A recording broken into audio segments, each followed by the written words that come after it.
Opa, e aí? Beleza? Tudo bem? Como é que você tá? Tudo em paz? Mais um livro aí para ler antes de morrer. Indispensável. Esse daqui, ó. Triste Fim, de Policarpo Quaresma, de Lima Barreto, tá? O Lima Barreto, ele foi o iniciador do romance dito engajado, participante ou comprometido, né, no Brasil. Ele é do pré-modernismo, esse autor.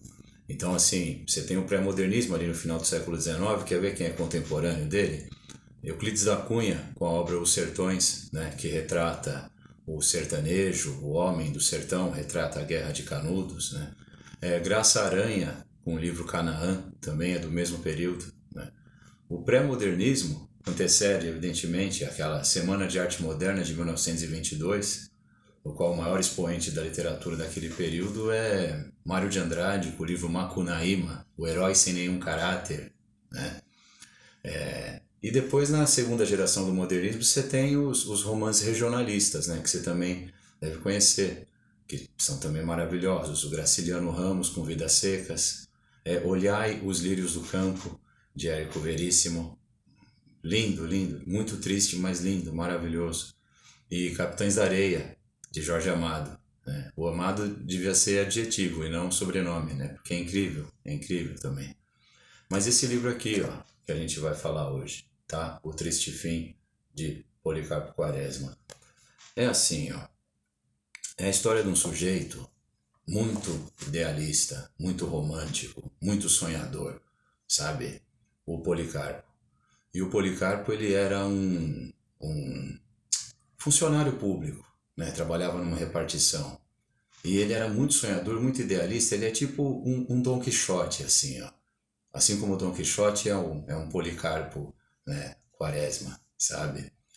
E esse sujeito sonhador, o Policarpo, ele usava um óculos assim, pincenê, sabe? Aquele que fica na ponta do nariz. O do professor Pardal, né? Rodrigues Alves também, presidente da República Velha, também usava, né? O cara da reforma urbana, óculos pincenê.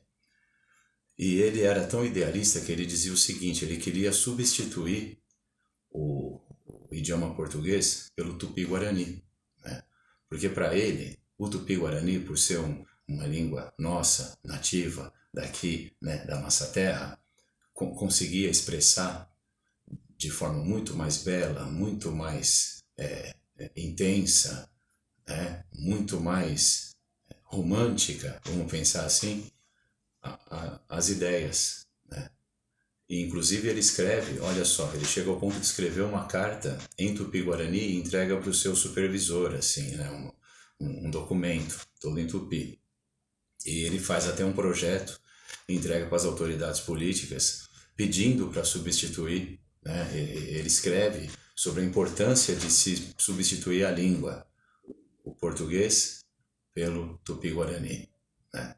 E ele faz um discurso, assim, no Congresso, defendendo isso, e ele é enviado para um hospício. Né? Ele vai para um hospício. E assim, essa parte é meio autobiográfica, né? Porque o Lima Barreto, ele era um homem, um mulato, né? Um negro, um mulato, que tinha muito problema com o alcoolismo, sabe? E passou boa parte da sua vida no hospício. Inclusive, ele escreve sobre isso num livro chamado Cemitério dos Vivos. Né? Outro livro que também fala sobre o hospício é o Holocausto Brasileiro, da Daniela Arbex, né? Inclusive lá a gente já recomendou essa obra aí, né? Já recomendamos.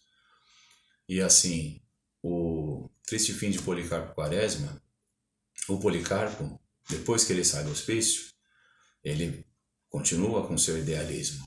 Né? E ele fala assim, não, o que vai salvar esse país é a agricultura. E aí ele vai para um sítio e tenta cultivar a terra para produzir alimentos, para produzir a riqueza da terra, para vender, né? E tenta viver daquilo. E também não dá certo, né? Também não dá certo. E aí, o que acontece com o Policarpo? O Policarpo, na última parte, assim, do livro, ele se alista no exército de Floriano Peixoto, né?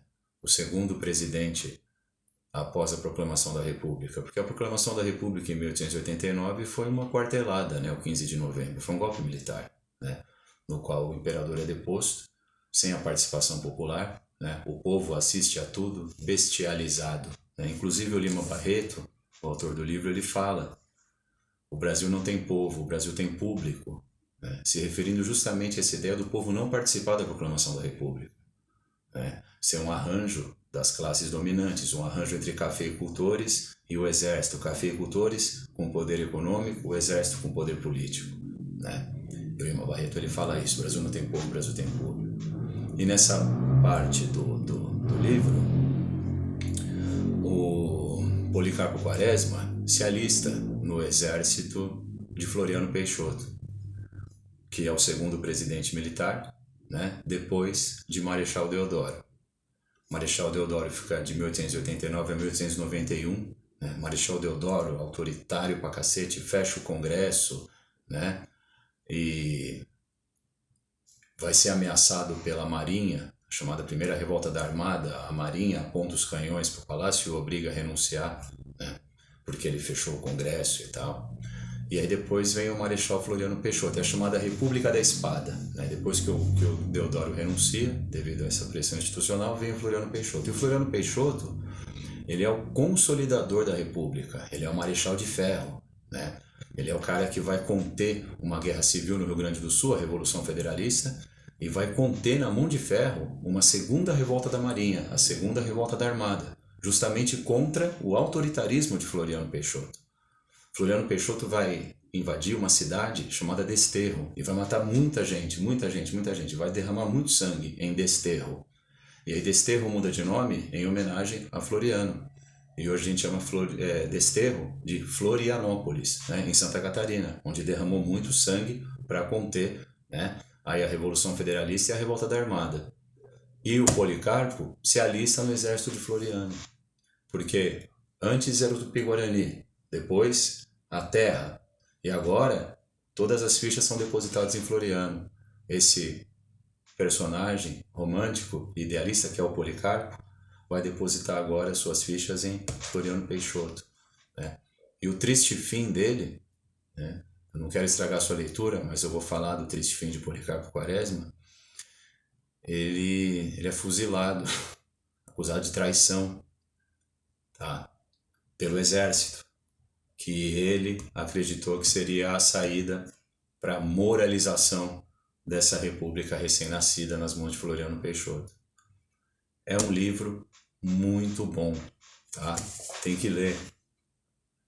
É muito legal mesmo. Leia Lima Barreto. Leia Triste Fim de Policarpo Quaresma. Aí você pode ler também depois O Cemitério dos Vivos, né? Outro livro dele também, ó, A Vida e Morte, de M.J. Gonzaga de Sá. Muito bom, mas começa com esse, você vai adorar, tá bom? Obrigado pela sua presença, paciência e audiência. Tchau, boa leitura.